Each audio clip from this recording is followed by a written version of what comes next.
આજની ધર્મકથા. પ્રણામ. મુનિ સુવ્રત સ્વામી ભગવાન. કેવળ જ્ઞાન પછી રચાયેલું સમવસરણ, એમાં થયેલી ગણધર ભગવંતની દીક્ષા અને ગણધર ભગવંતની દીક્ષા પછીથી થયેલી અનેક આત્માઓનો દીક્ષાનો ઉત્સવ. આ બધું સાંભળતા આપણને ખરેખર એવું લાગે કે પરમાત્મા જ્યારે સદેહે બિરાજમાન હશે એ સમય કેવો દિવ્ય હશે. એ બધી અનુભૂતિઓ એ જોનારા લોકો માટે કેવી અદ્ભુત હશે, અકલ્પનીય હશે. આજે આપણે કોઈકની 27 દીક્ષા, 36 દીક્ષા આ બધું સાંભળીએ અને આપણને એમ લાગે કે ઓહો, આટલી બધી દીક્ષાઓ થાય છે. અને એ સમવસરણ હોય કે જ્યારે સેંકડો દીક્ષાઓ એક સાથે થતી હોય અને પ્રભુ સ્વયં પોતાના હાથેથી એ બધાને દીક્ષા આપતા હોય. એ કેવા દ્રશ્ય હશે. આજે કોઈક કરોડપતિ અથવા કોઈક ભણેલો ગણેલો યુવાન યુવતી દીક્ષા લેતા હોય તો આપણે કેટલું બધું એનું એ માન ઊભું કરીએ છીએ કે ભાઈ આ કરોડપતિ હોવા છતાં દીક્ષા લે છે, આ આટલું બધું ભણેલા હોવા છતાં દીક્ષા લે છે. અને એ સમયે રાજાઓ, રાજકુંવરો એ લોકો રીતસર લાઈનમાં ઊભા રહીને દીક્ષા લેતા હશે. એ કેવું દ્રશ્ય હશે. એ કેવી લોકોની માનસિકતા પણ રચાઈ હશે કે જેમાં જે છોડવામાં આવે છે એની અધિકતા ક્યારેય નહીં દેખાઈ હોય લોકોને. જે ગ્રહણ કરવામાં આવે છે એની અધિકતા દેખાઈ હશે. આ જે દીક્ષા લે છે એને કેટલી રાણીઓ છે, એ કેટલા દેશનો અધિપતિ છે, આવી વાતો એ સમયે ક્યારેય નહીં બોલાઈ હોય. કારણ કે એ સમયે સદેહે પરમાત્માની હાજરીના કારણે કદાચ એવો બોધ એ લોકોમાં પ્રગટી જતો હશે કે જેને એમણે પણ ગણકાર્યું નથી એવી છોડેલી વસ્તુઓને આપણે કેમ મહત્ત્વ આપવું. પણ ક્યાંક ને ક્યાંક અત્યારની પરિસ્થિતિ આપણી એવી થઈ કે આપણી મહત્તા, આપણી ધારા, આપણું ફોકસ એ ફક્ત ને ફક્ત ભોગની આસપાસમાં જ વીંટળાયેલું રહે છે. એટલે કોઈકની દીક્ષા થાય તો પણ આપણે એમ ન કહીએ કે એ દીક્ષા લે છે. આપણે કદાચ એવું કહેવું પડે કે જો એ આટલું બધું છોડીને દીક્ષા લે છે, એના ભોગનું વર્ણન આપણે વધારે કરવું પડે. પણ પરમાત્માની હાજરી એ ચોક્કસપણે કેટલાક ફેરફારો લોકોના મનમાં જગાડતી હશે. અને એટલે જ ભાવ તીર્થંકરની હાજરી એક બહુ મોટું આલંબન છે મોક્ષ માટેનું. અહીંયા બધાની દીક્ષાઓ થઈ ગઈ.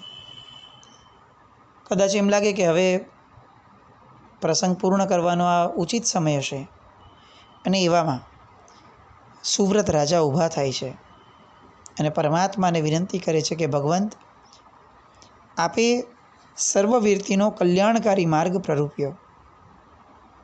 એ તો યોગ્ય જ છે, એમાં કોઈ શંકા જ નથી. સેવવા જેવો છે, લેવા જેવો જ છે, એમાં પણ કોઈ શંકા નથી. પણ પ્રભુ, મારા જેવા અસંખ્ય આત્માઓ અત્યારે પણ છે કે જેમને આત્માના હિતની પૂરેપૂરી ખેવના છે, તેમ છતાં આજે ને આજે સર્વત્યાગના પંથે પ્રસ્થાન કરવા જેટલી શક્તિ એમનામાં નથી. એ ઈચ્છે છે, એ સમજે છે, એ સ્વીકારે છે કે આ જ માર્ગ છે જે લેવો જોઈએ અને આ જ માર્ગ છે કે જેના પર ચાલતા ચાલતા જ મુક્તિ વધુ નિકટ આવી શકશે. પણ એમનું સત્વ એમને એટલો સાથ નથી આપતો.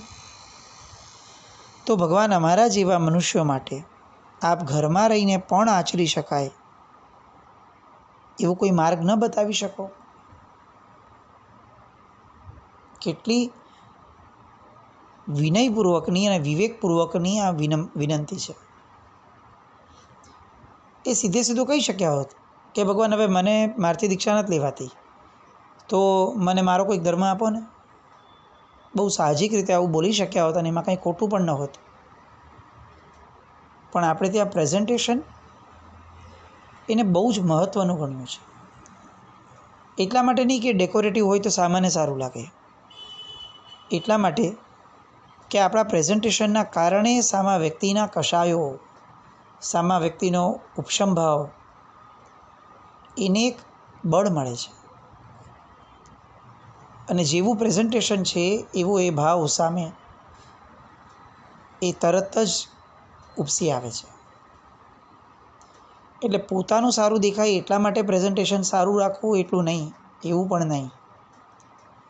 આપણા કારણે, આપણી વાતોના કારણે કોઈને પણ કશાય કરવા માટેનું નિમિત્ત ન મળે એટલા માટે પ્રેઝન્ટેશન સારું રાખવાનું. સુવ્રત રાજાનું પ્રેઝન્ટેશન બહુ પ્રિસાઇઝ હતું કે એમના મનની અંદરમાં એ ભાવ રમતો જ હતો કે આ જ લેવા જેવું છે. આટલા બધા આત્માઓ લે છે, મારે લેવા જેવું જ છે ને મારે લેવું જ છે. પણ આ ક્ષણે મને મારું સત્વ એટલો સહકાર નથી આપતું. તો મારે શું કરવું? તો કે પ્રભુ છે, પ્રભુને જ કહેવું કે પ્રભુ હવે તમે કોઈક આનો માર્ગ આપો. અને એમની આ વિનંતી ભગવંતે સ્વીકારી અને શ્રાવકને ઉચિત એવા સમ્યક મૂળ 12 વ્રતનું સ્વરૂપ, જેને દેશવિરતી ધર્મ આપણે કહીએ છીએ, એને એ જ વખતે એનું પ્રતિપાદન કરી અને સમજાવી. કેવું લાગે આપણને? હજી તો સેંકડો લોકો દીક્ષા લેવાની તૈયારીમાં હશે. આ તો ચાલો સંવત્સરણ અત્યારે પૂરું થશે, પણ પછી વાતો તો વહેતી થશે કે ભગવાને આટલી દેશના આપી, આટલી દેશના આપી અને આટલા લોકો પામ્યા, આટલા લોકો પામ્યા. અને એ વાતોની હવાના કારણે બીજા અનેક લોકો પણ દીક્ષાના માર્ગે પ્રેરાશે. આપણો જેવો વ્યાપારી મગજવાળો માણસ હોય ને તો એવું વિચારે કે જ્યાં સુધી દીક્ષા ચાલુ છે, દીક્ષાનો ટ્રેન્ડ ઊભો રહી શકે એમ છે, ત્યાં સુધી અગર આપણે કોઈ શ્રાવક ધર્મની વાત કરી લેશું તો લોકો દીક્ષા જ શું કામ લેશે? એ વાત જ ન કરાય. જ્યાં સુધી ઊંચો માલ વેચાય છે ત્યાં સુધી એનાથી નીચા માલની વાત કેવી રીતે કરી શકાય? આ આપણા વ્યાપારી મગજની ઉપજ. એટલે આપણે શું કરીએ? આવું કોઈ સબસિડિયરી પ્રોડક્ટ હોય ને તો પણ આપણે છુપાવીએ કે ના બેસ્ટ પ્રોડક્ટ જ લેવાનું ભાઈ, બીજું આપણે રાખતા જ નથી. પણ આ પ્રભુ છે અને પ્રામાણિક લોકોનો ધર્મ છે. અહીંયા પૂછાયેલા પ્રશ્નનો જવાબ એ કોઈ પણ પ્રકારના મેન્યુપ્યુલેશન વગર, કોઈ પણ પ્રકારના પ્રિજ્યુડાઇઝ વગર અને કોઈ પણ પ્રકારે બાયસ થયા વગર પ્રભુ દ્વારા અપાય છે. પ્રભુ રાજા સુવ્રતને અને એમના જેવા બીજા હજારો સ્ત્રી પુરુષોને એ સમયે દેશવીરતી ધર્મની પ્રતિજ્ઞા ગ્રહણ કરાવે છે. કેટલાક લોકોને એ પણ પોતાની સત્વની ધારામાં બેસે એવું ન લાગ્યું તો એમની માટે પ્રભુ સમ્યક્ત્વ વ્રત અંગીકાર કરાવડાવે છે. આજની યુવા પેઢીને ઘણા પ્રશ્નો છે. એમાંનો એક બહુ મહત્ત્વનો પ્રશ્ન છે કે આપણે ત્યાં બહુ જ બધા બંધનો છે, આપણે ત્યાં બહુ બધા નિયમો છે, આપણે ત્યાં આ છોડો, આ છોડો, આ તપ કરો, આ તપ કરો, આવું બધું બહુ જ છે. આ પેઢીને ટેકનિકલી આ ઘટના સમજાવવા જેવી છે કે પ્રભુએ સર્વવીરતી ધર્મનું પ્રતિપાદન કર્યું. એ પછીથી કોઈકે પ્રશ્ન કર્યો કે પ્રભુ દેશવીરતી ધર્મ નામનો કોઈ ધર્મ, તો પ્રભુ એનું પણ પ્રતિપાદન કર્યું. કેટલાક એમાં પણ સક્ષમ નહીં હોય, એણે વિનંતી કરી હશે તો પ્રભુએ સમ્યક્ત મૂળ વ્રત જે છે એનું પ્રતિપાદન કર્યું અને એ લોકોને પકડાવ્યું. જે પ્રભુ 24 ઉપવાસ સમજાવીને ગયા એ જ પ્રભુ છેક મુક્ષીનું પચકાણ પણ સમજાવીને ગયા છે. મૂકવામાં એમને ક્યાંય પણ કોઈ પ્રકારનો પક્ષપાત કે ક્યાંય પણ કોઈ પણ પ્રકારની રમત એમણે સેવી નથી. એમણે સૌથી ઊંચા અને સત્વશાળી વ્યક્તિઓને સાચવ્યા છે, તો એટ ધ સેમ ટાઈમ એમણે સાવ મામૂલી સત્વ જેમનું છે પણ જેનો આશય સારો છે એવા બધાને પણ એટલા જ સાચવ્યા છે. એમણે ચોવ્યાર ઉપવાસવાળાને સાચવ્યા તો મુઠસીવાળાને પણ સાચવ્યા છે. એ દર્શાવે છે કે એ વિતરાગ છે. રાગનો ક્યાંય પણ જો ઉદય હોત તો આ બંને માટે સમસ્થિતિ કેવી રીતે આવી શકે? આવી જ ન શકે. પણ એમને આવી. યુવાનોને આ સમજાવવા જેવું છે કે અમારે ત્યાં યથાશક્તિ ધર્મ છે. અમારે ત્યાં શ્રેષ્ઠ ધર્મ નામનો કોઈ ધર્મ નથી. અમારે ત્યાં બધું પીરસી દેવાય, પછી આગ્રહ વિના એમ કહેવાય કે તમારી પ્રકૃતિને, તમારી પાચન શક્તિને જે અનુકૂળ છે એ વાપરજો. અમારે ત્યાં કોઈ પણ વસ્તુના આગ્રહો નથી. આવો ફ્લેક્સિબલ ધર્મ, આવો પ્રેક્ટિકલ ધર્મ બીજે શોધી ન તો આપે કોઈ. પણ આપણે ક્યાંક ને ક્યાંક બહુ ઊંચું સમજાવવામાં જે ખરા અર્થની અંદરમાં સમજાવ્યું છે એ ભાવને સ્પર્શી નથી શકતા. પ્રભુએ એનું વિશદ સ્વરૂપ સમજાવ્યું. એ સાંભળતા સાંભળતા પુલકિત બનેલા રાજા સુવ્રતે અને એમની સાથે બીજા હજારો સ્ત્રી પુરુષોએ એ સમયે દેશવૃત્તિ ધર્મની પ્રતિજ્ઞા ગ્રહણ કરી. અને કેટલાક જીવો એવા પણ નીકળ્યા કે જેને એ પણ દુષ્કર લાગ્યું તો એ લોકોએ માત્ર સમ્યક્ત મૂળ વ્રત જે છે એ અંગીકાર કર્યો. આ રીતે પ્રથમ સમવસરણની અંદરમાં પ્રભુએ સાધુ સાધ્વીની સાથે સાથે શ્રાવક અને શ્રાવિકા નામનો ધર્મ પણ સ્થાપ્યો. આવું દરેક પ્રભુ કરે જ. કોઈ પણ પ્રભુ ફક્ત સાધુ ને સાધ્વીનો ધર્મ સ્થાપે એવું ન બને, ક્યારેય ન બને. અનંતકાળમાં બન્યું નથી ને અનંતકાળ પછી પણ નહીં બને. આ પ્રભુની કરુણા છે. ધારત તો પોતે ઊંચામાં ઊંચો ધર્મ આપીને શાંત થઈ ગયા હોત કે ભાઈ મારે બીજા શું પંચાત છે, હું આપીશ તો ઊંચું આપીશ, નહીં તો નહીં આપો. પણ ના, કોક આવીને એમ પૂછે કે પ્રભુ નૌકારસી પણ નથી થતી, કોઈ વિકલ્પ છે? તો પ્રભુ સાહજિક રીતે કહી દે કે ભાઈ મુઠસીનું પચકાણ છે. આવા આપણા પ્રભુ હતા. અને એ પ્રભુએ એ દિવસે 1600 પુરુષોને અને 3000 સ્ત્રીઓ સાધુપણું આપ્યું હતું. 7000 પુરુષોને અને 11000 સ્ત્રીઓને શ્રાવક અને શ્રાવિકા નામનો ધર્મ અંગીકાર કરાવડાવ્યો હતો.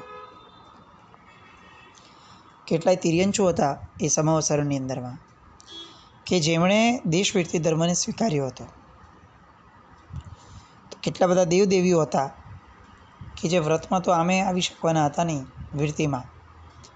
એટલે એમણે એ સમયે સમ્યક્ત્વનું વ્રત ગ્રહણ કર્યું. જે 1000 રાજપુત્રોએ ભગવાનના દીક્ષા સમયે ગૃહત્યાગ કર્યો હતો અને પ્રભુના પગલે પગલે ચાલવાનું વ્રત સ્વીકાર્યું હતું, એ બધાએ આજે પ્રભુના સમવસરની અંદરમાં ઉપસ્થિત થઈ અને પ્રભુના હાથેથી પુનઃ દીક્ષા લીધી. એ સમયે તો પોતે જ દીક્ષિત થઈ ગયેલા, ભગવાન સાથે ગૃહત્યાગ કરી લીધેલો, પણ પ્રભુ હજી માર્ગની સ્થાપના નથી કરતા, એટલે પ્રભુ એમને કોઈ પણ પ્રકારે માર્ગદર્શન પણ નથી આપતા. ધારત તો 3 જ્ઞાનના ધણી હતા, કહી શક્યા હોત, પણ આ કહેવા માટેનો જે ભાવ જન્મવો જોઈએ એ ભાવવાળું કોઈ સ્થાન જ અહીંયા નથી. એટલે અહીંયા સમવસરણની અંદરમાં એ આત્માઓ જે છે, તિર્યંચ વગેરે પણ, દેવો વગેરે પણ, એ બધા સમ્યક્ત્વ ગ્રહણ કરીને કમસે કમ પોતાની કૃત્યતા અનુભવે છે. આ પછી કેવળ જ્ઞાની પરમાત્મા મુનીશ્વર સ્વામી ભગવાન અનેક ગ્રામ, નગર, દેશ, દેશાંતર વગેરેમાં વિચરે છે. પૃથ્વી તળને પાવન કરે છે અને અસંખ્ય આત્માનો ઉદ્ધાર અને ઉપકાર કરવા લાગે છે. હવે એક ઘટના બને છે. પ્રભુ વિહાર કરતાં કરતાં ભૃગુ કચ્છ એટલે કે જે આજે ભરૂચ છે એ જગ્યાએ પહોંચ્યા. એને ભૃગુ કચ્છ કહેવાનું કારણ એ હતું કે એ સમયે આ નગરથી કચ્છ જવાનો રસ્તો નીકળતો હતો. ત્યાં જીત શત્રુ નામનો રાજા હતો. ભગવાન મુનીશ્વર સ્વામી ભગવાન વિચરતા એકવાર ભૃગુ કચ્છના આંગણે આવ્યા. રેવા નદીના કિનારે દેવોએ સમવસરણ રચ્યું હતું અને એમાં બિરાજીના પ્રભુ દેશના ફરમાવી રહ્યા હતા. દેશના સાંભળવા માટે જાણે આખું ભૃગુ કચ્છ ઉમટી પડ્યું હોય એટલી સંખ્યા, યોજનગામિની અને સર્વ ભાષાઓને પરિણમાવનારી એવી પ્રભુની મધુર દેશના એ ભૃગુ કચ્છના લોકો સાંભળે છે, પોતે ધન્યતા અનુભવે છે. દેશના પૂર્ણ થઈ અને મલ્લિગણધર ભગવંતે જિજ્ઞાસા ભાવે પ્રભુને પ્રશ્ન કર્યો, ભગવંત, આજના સમવસરણમાં અગણિત આત્માઓ ધર્મશ્રવણ કરવા આવ્યા છે. આ તમામ આત્માઓમાંથી કેટલા આત્માઓએ આજે સમ્યક દર્શન મેળવ્યું છે અને કેટલા એવા આત્માઓ હશે કે જેમનો સંસાર પાતળો પડ્યો હશે. એમને અપેક્ષા હતી કે આમ તો બધાનો પાતળો પડી જ જાય. પ્રભુએ જે રીતે દેશના આપી છે અને જે રીતે લોકોએ ઉલ્લાસથી વ્રત ગ્રહણ કર્યા છે, સ્વીકાર્યા છે, માંગ્યા છે, એ તો દર્શાવે છે કે અનેક લોકોના મનની અંદરમાં આ તરવાની બુદ્ધિ જન્મી જશે. અને ભગવાને ઉત્તર વાળતા ફરમાવ્યું કે વત્સ, આજની દેશનાના પ્રભાવે જીત શત્રુ રાજા જે છે એમનો અશ્વ એ એક માત્ર જીવ એવો છે કે જે ધર્મ પરિણામ આવ્યો છે. એના સિવાયના એક પણ આત્માને કોઈ પણ પ્રકારે સંસાર પાતળો પડ્યા જેવો ભાવ પ્રગટ્યો નથી. રાજા ચોંકી ગયો સાંભળતા. સભા પણ સ્તબ્ધ હતી. આટલા દેવો દેખાય છે, મનુષ્યો બેઠા છે, અન્ય યોનિના જીવો પણ બધા છે, એ બધાને કંઈ નહીં, અને એક અશ્વને જ ધર્મલાભ ભગવાન આપે છે. એ અશ્વને જ ધર્મ કર્યો એવું ભગવાન કહે છે. આશ્ચર્ય હતું. ભલે કોઈ બોલતું ન હતું અને બોલે પણ નહીં, એટલો વિવેક છે, પણ મનમાં બધાને આશ્ચર્ય થયું કે આ ભગવાન કેમ આવું બોલી રહ્યા છે. અલબત્ત કોઈને ભગવાનના વચનમાં શંકા હતી એવો કોઈ ભાવ નથી. પરમાત્મા કદી મિથ્યા કે મૃષા કથન ન જ કરે એવી દ્રઢ શ્રદ્ધા જે હતી આ એનું પરિણામ હતું કે એ શ્રદ્ધામાં ક્યાંય બાકોરું ન પડી જાય. એટલા માટે લોકો કોઈ પણ પ્રકારનો વિકલ્પ કર્યા વિના એ જે વિસ્મય પ્રગટ્યો છે એ વિસ્મયને પકડીને રાખે છે.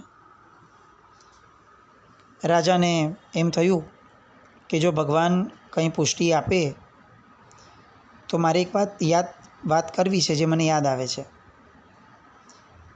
પ્રભુએ ફક્ત નજર આંખો દ્વારા જ અનુમતિ આપી અને ત્યારે પેલો જીત શત્રુ રાજા એમ કહે છે કે પ્રભુ, આજે હું આપની સમીપે આવી રહ્યો હતો, જ્યારે તે સમવસરણની નજીકમાં આવ્યો ત્યારે હું અશ્વ પરથી ઉતરી ગયો.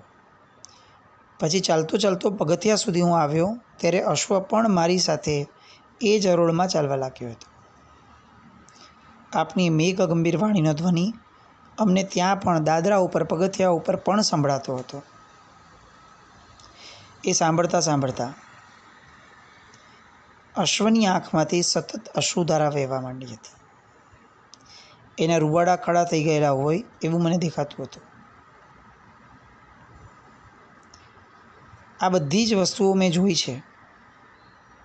લેશ માત્ર પણ હલનચલન કર્યા વિના આપના વચનોનું એક ચિત્તે શ્રવણ કરતો મેં આ અશ્વને જોયો છે. શ્રવણ મુદ્રામાં ઊભો રહી અને શ્રવણ કરતાં પણ મેં એને જોયો છે. અને સમવસરણ ભણી બસ એક ભીની નજરથી જોઈ જ રાખતો હોય એવું પણ મેં આજે જોયું છે. થોડી ક્ષણ પછીથી એની જાતે જે આગળ વધ્યો. સમવસરણમાં જે તોરણવાળો જે ભાગ છે એની પાસે આવ્યો. ત્યાં કંઈક અલગ પ્રકારને અદ્ભુત રસનું પાન કરતો હોય એ રીતે ઊભો રહ્યો. થોડોક સમય ગયો અને એકાએક અચાનક હર્ષનો ઉછાળો આવ્યો હોય એવી રીતે મીઠા ગંભીર સ્વરે એને હણહણાટ કર્યો. એ થયું એ પછીથી એને આગલા બે પગને વાળીને ધરતી ઉપર સ્થાપ્યા. પોતે ખમાસમણ આપવાની મુદ્રામાં નમ્યો, મસ્તક ભૂમિ ઉપર ટેકવ્યું અને ક્યાંય સુધી એ જ મુદ્રાની અંદરમાં એ ત્યાં બેસ્યો રહ્યો. જાણીના હૃદયની વાતનું એ નિવેદન કરતું હોય એવી રીતે બસ ત્યાં ને ત્યાં બેસી ગયો. આ બધી ચેષ્ટાઓ જ્યારે મેં જોઈ પ્રભુ, ત્યારે માને પણ કુતૂહલનો કોઈ પાર ન હતો. અને એ કુતૂહલ હજી આગળ વધે એ બાબતમાં હજી હું કંઈ વિચારું એ પહેલાં તો આપે એમ કીધું કે આખી સભામાં અશ્વ સિવાય કોઈ પ્રતિબોધ નથી પામ્યો. હવે પ્રભુ મને આ બે વાતનો તાળો મળાવીને આપો. અને પ્રભુ તાળો મેળવીને આપે છે. એ મળેલો તાળો આપણે આવતીકાલે ફરીથી સાંભળવા ભેગા થઈએ. જીના જ્ઞાવૃત કંઈ પણ બોલાય તો મિચ્છામિ દુક્કડમ. જૈનમ જયતિ શાસન.